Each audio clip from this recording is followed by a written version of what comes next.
Hi, everybody, and welcome back to Real Talk NYC Real Estate Podcast with John and Jonathan. Mr. Conlon, good afternoon. Good to see you. Great. So the topic for today... Getting right to it. I didn't even ask you. How are you doing? Seriously. I'm doing fine. Good. I always want to know how my co-star is. Today's discussion is on the term maisonette.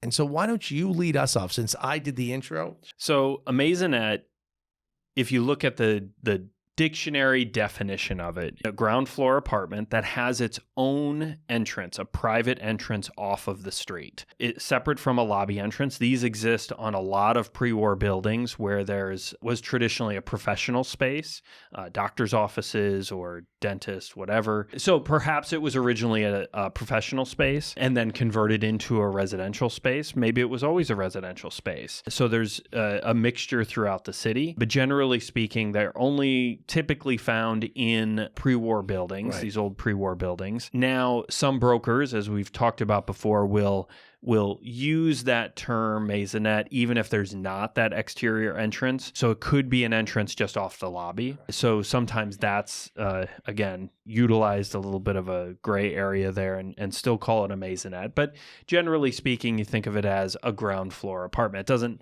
indicate whether it has outdoor space or anything.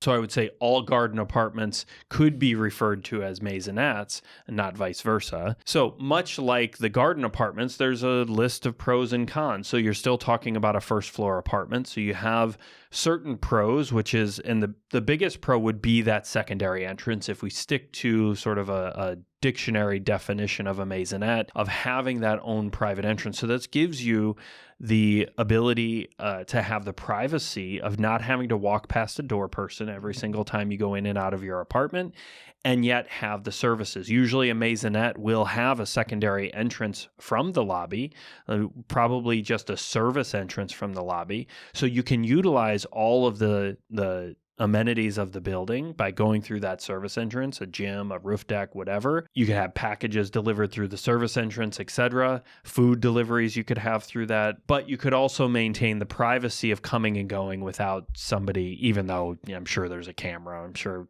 people are it's still being monitored. But you may not want to say, we've had clients that just don't want to say hi to somebody every single time they go in and out of their building. I mean, I get that. It's a blessing and a curse, I guess, at the same time for some people. So you kind of get the best of both worlds. I think it's fascinating. Okay, and on the con side, as one could surmise, living in New York City in a maisonette, one would be up against traffic noise. Now, we've sold maisonettes, ground floor apartments, where the owner of the apartment, the previous seller, has already equipped with what are called city windows or double pane windows to address the noise. But if you're on a busy avenue, the noise factor is definitely a con that could come into play. Additionally, the light factor. So depending on where it's positioned in the building, if it's a south-facing maisonette, that could bode well. Again, it depends on how high the buildings are across the street, if it's north-facing as well. So you have to be careful because some maisonettes could be darker. And then it's not as though you're buying the home for the view, unless you like people walking by your home. We've showed ground floor apartments where you're literally looking at the feet and the legs walking past, or the actual street. So you got that concern.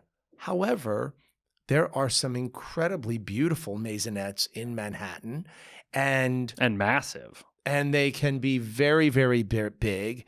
And then additionally, you'll have a maisonette attached to a garden, so that would attract, I would say, anybody who loves the outdoor space. But a lot of times, clients who don't want it, you think it's strange, but they don't want to make the steps in case of emergency, or they don't want to have to be up on a higher floor. They like seeing the city and the activity. The more active view. More active view versus an inactive looking at the sky. Well, and there's religious restrictions, some people that can't use an elevator on the weekends and such. So, there's all sorts of people that can be attracted to the maisonette. The most beautiful maisonettes, it feels like a home, a house basically built within this big building that, so you do get the best of both worlds. Sure. And some beautiful spaces out there. Because there's a lot of history to the Maisonettes as well, particularly in a townhouse, let's say, or in a converted